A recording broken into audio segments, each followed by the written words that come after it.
The stagecoach creaked and groaned as it crawled along the mountain pass, the horses panting hard against the incline. Dust swirled in the air, mingling with the sharp scent of pine and cold wind. Inside, Clara Whitfield sat stiffly on the edge of her seat, clutching the worn carpetbag that held everything she owned.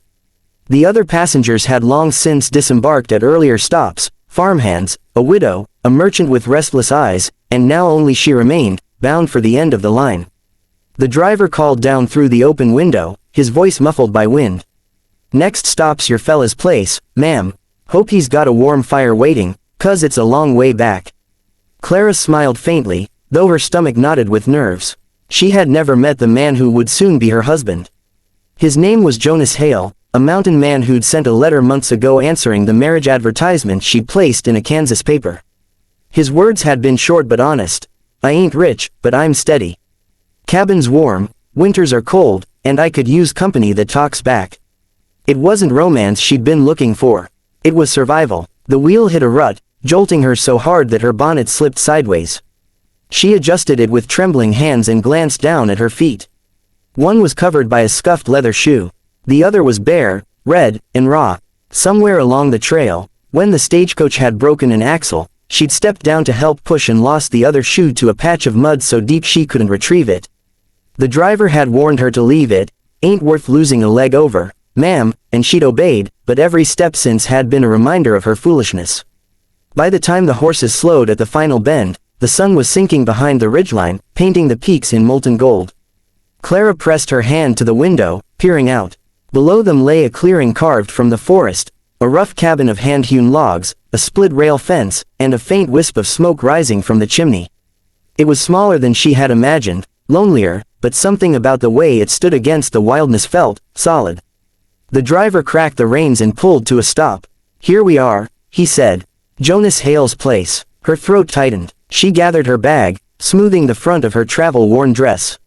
When she stepped down, the mountain air bit instantly through her thin sleeves. The scent of pine, wood smoke, and distant snow filled her lungs. A man stood near the fence, watching her approach. Jonas Hale was taller than she'd pictured, broad through the shoulders, his beard thick and sun-browned. He wore a flannel shirt rolled to the elbows, and his hands looked like they'd been carved from the same timber as his cabin. Yet his eyes, hazel green, keen, and patient, held a kind of gentleness that unsettled her more than any roughness could. He tipped his hat. "Evenin', ma'am." His voice was deep, unhurried, shaped by long silence and mountain wind. "Good evening," she managed, her voice small. "I'm Clara Whitfield." He nodded once. "Jonas Hale." They stood for a beat, neither sure what came next. Then Jonas's gaze drifted to her feet. One shoe, one bare. The corner of his mouth twitched, not in mockery, but something close to concern. "Long road," he said quietly. "Yes," she admitted, trying to smile. "And not a kind one. I seem to have misplaced half my footwear somewhere along the way." He nodded slowly, eyes flicking toward her swollen foot. "You came far, though. That counts for more." When she tried to step forward, the stones bit sharply into her soul. She winced, shifting her weight. Jonas saw the motion, frowned, and before she could speak again, he crossed the space between them and bent slightly. Her heart leapt. "Oh, that's not. There's no need." But his hands were already beneath her, steady and sure, lifting her as though she weighed no more than the wind itself. "Mr. Hale," she gasped, gripping the front of his shirt. "You can't." He looked down at her, amusement warming his otherwise rough-hewn features. "You've come all this way on one shoe," he said evenly. "Seems right I carry you the rest." Her protest faltered. The honesty in his tone left no room for embarrassment. His chest was solid beneath her hands, his stride even as he carried her toward the cabin door. She could hear the creak of his boots in the packed earth, feel the steady rhythm of his breathing. When he reached the porch, he shifted her gently, opening the door with his shoulder. The warmth that spilled from inside was almost overwhelming after the chill outside, the scent of burning pine and stew thick in the air. He set her down carefully near the hearth, and she couldn't stop staring at him. "Thank you," she whispered. Jonas crouched by the fire, stirring it to life with a poker. "Ain't no trouble." He fetched a basin, filled it from a kettle, and set it before her. "Let's see that foot." She hesitated, unsure how to accept such forward kindness. But his expression held no impatience, only quiet insistence. So she slipped off the remaining shoe and lifted her foot into the warm water. A hiss escaped her lips as heat met tender skin. Jonas frowned slightly. Cut it up good, didn't ya? These mountains don't take kindly to bare souls. She tried to laugh, though her throat tightened with gratitude. I'll remember that next time I lose a shoe halfway through the wilderness. He looked up at her then, eyes softer than before. You made it here alive. That's what matters. The words struck deeper than he probably meant. She had made it, but barely. Her family gone, her savings dwindled, her future uncertain. For the first time in years, someone was telling her that survival itself was enough. The storm came down the mountain 2 nights later, fast and mean as a thing alive. Snow swirled in heavy sheets, rattling against the shutters, and the wind howled through the cracks of Jonas Hale's cabin. Clara stood by the window, wrapped in one of his flannel shirts and the quilt he'd draped over her shoulders. The fire behind her hissed and snapped, throwing amber light across the room, chasing away the chill that seeped in from outside. It had been 3 days since she arrived, and still the feeling of unreality clung to her.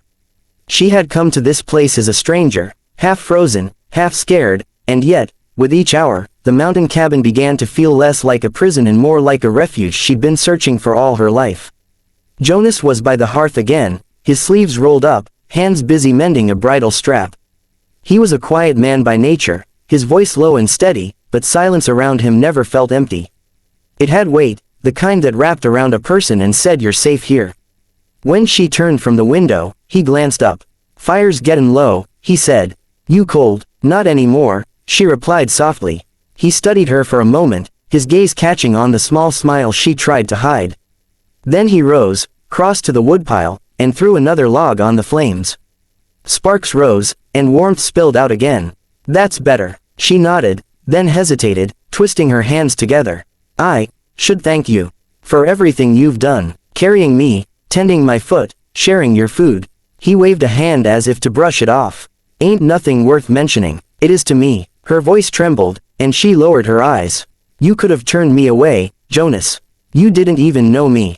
He was quiet a long while, the firelight catching the deep lines around his mouth. You looked like you'd come too far to be turned back, he said finally. I know what that looks like.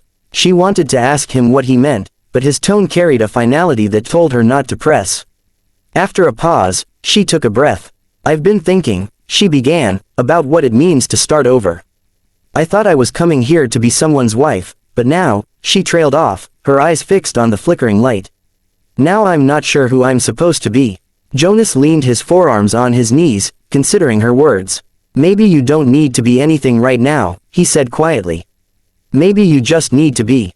Something about the way he said it, the calm certainty, the kindness that sat beneath his rough edges, made her throat ache. Outside, the storm intensified. The wind howled through the eaves, and the cabin trembled. Jonas got up, moving to the door to check the latch. This one's gonna last till morning, he muttered. Does it get lonely up here? She asked suddenly. He paused with his hand on the doorframe. Used to, he admitted. Not so much anymore. Their eyes met across the dim room. She felt warmth bloom in her chest that had nothing to do with the fire. When the wind hit again, rattling the walls, Jonas crossed the floor to where she stood. No sense standin' by that drafty window, he said. Come sit by the fire. She obeyed, sitting down on the bearskin rug near the hearth. The heat soaked into her, easing the last of her shivers. Jonas sat beside her, his broad shoulders hunched slightly, his hands open over the flames. For a long while, neither spoke. The crackle of burning wood filled the silence. Then Clara glanced at him, her voice barely above a whisper. You said you built this place for two. He nodded once. Were you waiting for someone? He gave a soft huff of breath, almost a laugh, but quieter. Guess I was. Didn't figure she'd come limping in on one shoe, though. She laughed then, really laughed, for the first time in months. The sound startled her, light and free. Jonas's eyes softened, watching her. When her laughter faded, she met his gaze again, more serious now. I don't know what you expect of me, Jonas. I don't even know if I'm the woman you thought you were getting. He shifted, elbows on his knees. I didn't think much about what I was getting. Only knew I was tired of talking to the wind. He looked into the fire, his voice low. Figure maybe we just start with supper and see what comes after. That simple honesty undid her. It wasn't a promise of love or a demand for gratitude. It was a man offering peace. The storm raged harder, shaking the roof, but inside, the warmth between them deepened. Later, after they'd shared stew in silence and small talk about the ridge trails, Jonas rose from his chair and disappeared into the small back room. When he returned, he was carrying something large and wrapped in a blanket. He set it down beside her and stepped back. "What's this?" she asked, blinking. He pulled the blanket away. Beneath it was a pair of sturdy leather boots, soft-lined, handmade, small enough to fit her feet. "I started 'em before the snows came," he said, rubbing the back of his neck. "Didn't know why. Guess maybe I do now." Clara stared, speechless. Her throat tightened. "You made these, for me?"